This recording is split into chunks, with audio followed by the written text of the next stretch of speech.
Mboweni's final MPC meeting comes amid strong signs that Africa's largest economy is recovering from its first recession in 17 years.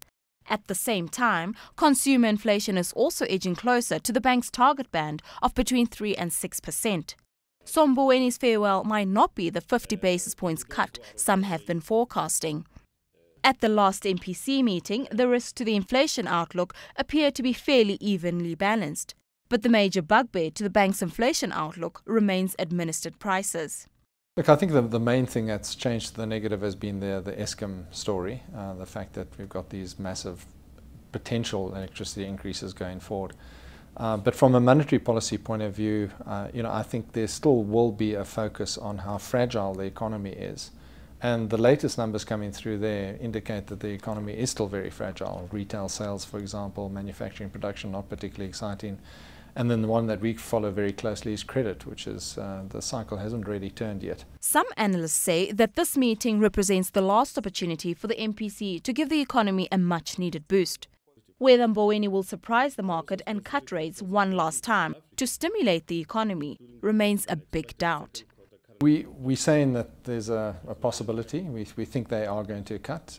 The rhetoric has been against it, and clearly the governor has been warning against increasing dangers of inflation. But given economic fragility and then the fact that the rand has also been very, very strong, we think that there is scope for another 0.5% cut. But following hawkish comments from Mboweni last week regarding threats to inflation, most economists expect rates to stay as they are for now. I don't expect there will be any change in rates. I don't expect rates to be changed in the foreseeable future, for that matter. And the reason is that the economy, on the one hand, is still sufficiently weak not to want to raise interest rates. But on the other hand, it is becoming quite clear that meeting the inflation target of 3 to 6% is going to be quite a challenge, especially if electricity tariffs are raised by 45% per year for 3 years. We anticipate that the Reserve Bank will hold policy steady.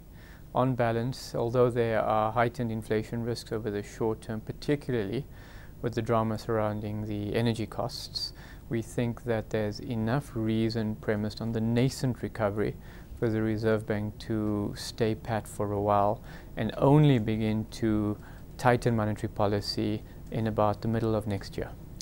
So Mboweni's swan song may turn out to be a damp squib, but his legacy remains unquestioned. History will record him as the governor who ended the rand's one-way currency tag and made the SARB a respected inflation-fighting institution.